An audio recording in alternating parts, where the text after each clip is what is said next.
heartbeat. The air hung heavy with burnt wires and rot, thick enough to taste. I pulled my rusted Honda into a space near the mall's main entrance, where glass doors reflected nothing but darkness. October wind carried the stench of decay through broken asphalt, whistling through gaps in the concrete like a funeral dirge. Cash was my only loyalty these days. Had to be after what I'd done. My name's Cal Harrow, and I'd sold out my crew for a heist payout 3 years back. 36 years old, trust burned, bridges torched. The kind of man who took night guard work at dead malls because honest employers ran background checks. But Dorn hadn't asked questions when I'd answered his Craigslist ad. Just cash under the table, 11 p.m. to 6 a.m., $70 a night. Easy money for babysitting the corpse. I crushed my cigarette under my boot and walked toward the entrance. The automatic doors wheezed open with a groan that sounded like something dying, revealing Westfield's corpse. Halls gaped silent, tiles shattered, shadows pooling like tar under flickering fluorescence. The air reeked of burnt wiring and stale grease from the food court's tomb. Every breath tasted sour, metallic, like sucking on old pennies. Harrow? A voice echoed from somewhere in the dark, bouncing off empty storefronts. Manager Dorn emerged from behind a shuttered GameStop, sweating despite the October chill. 50-something, soft around the middle, eyes that flicked everywhere except my face. His handshake felt clammy, like touching wet clay left in the sun too long. "You're late," he said, voice tight with something that might have been fear.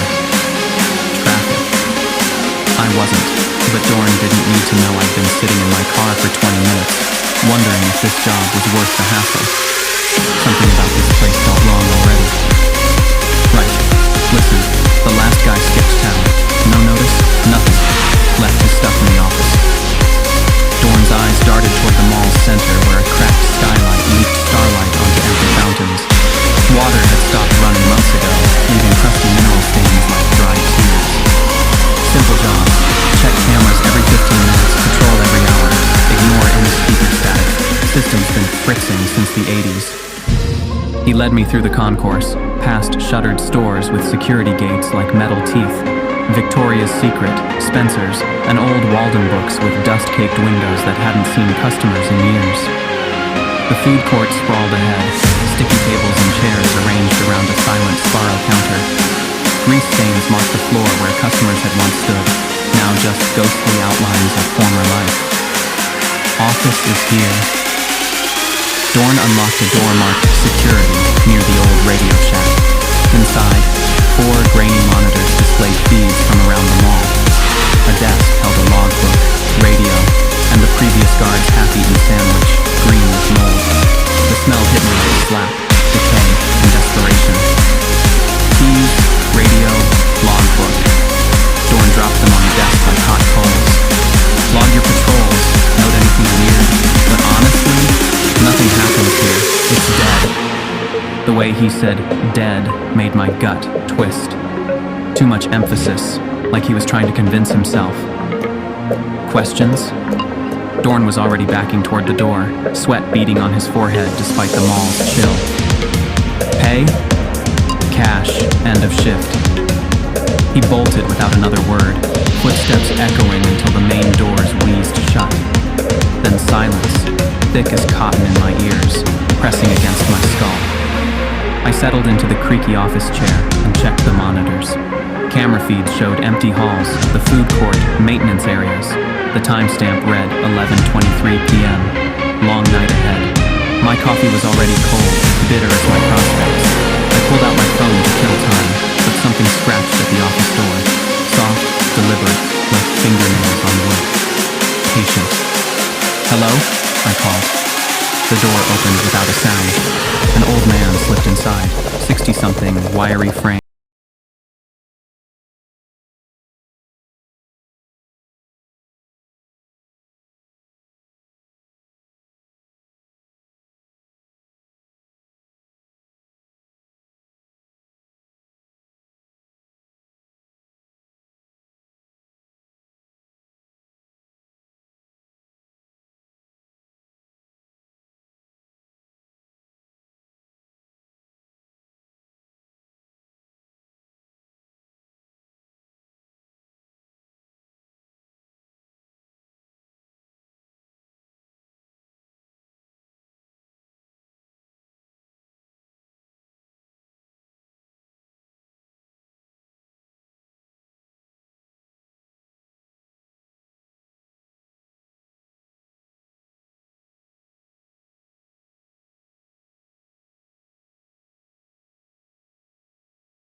I grabbed the flashlight and stepped into the concourse. The mall felt different now, colder, more oppressive. My footsteps echoed like gunshots in the silence. Fluorescents buzzed overhead, casting sickly light on cracked tiles and peeling paint. Shadows writhed in the corners, seeming to move when I wasn't looking directly at them. The air carried a sour tang I hadn't noticed before, like milk left in the sun.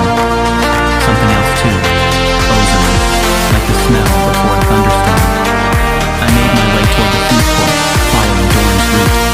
Past the old Spencer's with its metal gate pulled down tight, past a shuttered jewelry store with bars across its windows like a prison. The silence pressed against my eardrums like cotton. My breathing sounded too loud, my heart beat a drum in my chest. Then I heard it, a hum, faint, like static with teeth, coming from somewhere ahead. I stopped, listening. It pulsed once, twice, then faded into nothing, but the feeling lingered, that something had noticed me. Hello? My voice cracked the silence like breaking glass. Nothing. I continued toward the food court, but the hum returned, stronger now, vibrating through the floor tiles. It seemed to come from everywhere and nowhere, a sound that made my bones itch. The hair on my arm stood up like I'd been touched by electricity. A speaker crackled to life above my head. Cal. I froze. The voice was familiar. Marcus, my old partner. The one I sold out for the heist money. The one doing 15 to 20 because of my testimony. The one who trusted me like a brother. Cal, you there? Marcus's voice hissed through the speaker static. We need to talk, brother. My hands shook. Marcus was locked up in Greaterford. Had been for 3 years. But his voice was unmistakable. That gravelly drawl, the way he called me brother, like we were family, before I destroyed everything. Rule 3 flashed through my mind. If speakers crackle your name, leave the area fast. I backed away from the food court, pulse hammering against my ribs. The speaker crackled again. Cal, don't run on me. We got business to finish. You know we do. I bolted toward the security office, not caring how it looked. Behind me, Marcus's voice followed through speaker after speaker, calling my name, getting fainter as I ran. But it felt like he was chasing me, like he'd somehow crawled out of his cell to hunt me down. In the office, I slammed the door and leaned against it, gasping. My hands wouldn't stop shaking. Coffee mug rattled against the desk like castanets. I told myself it was just tech problems. Old wiring, crossed signals, maybe some radio interference picking up old recordings. But my gut screamed otherwise. Something was wrong here. Something had been wrong since the moment I walked through those doors. The monitors flickered. I watched the food court feed, looking for movement, for anything that might explain what I'd heard. For a moment, the screen showed nothing but empty tables and chairs bathed in fluorescent light. Normal, dead, safe. Then it happened. A hum spiked through the monitor speakers, sharp and angry like a wasp's buzz. The food court feed glitched, pixels dancing like static electricity. In the center of the screen, something moved.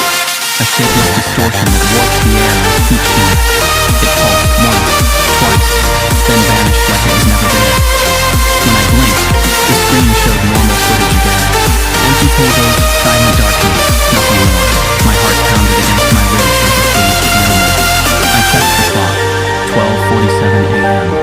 5 hours and 13 minutes until dawn. 5 hours until I could walk away from this place and pretend tonight never happened. But deep down, I knew I wasn't walking away from anything. Whatever lived in Westfield's rotting bones had already seen me, had already marked me, and it was just getting started. The clock hit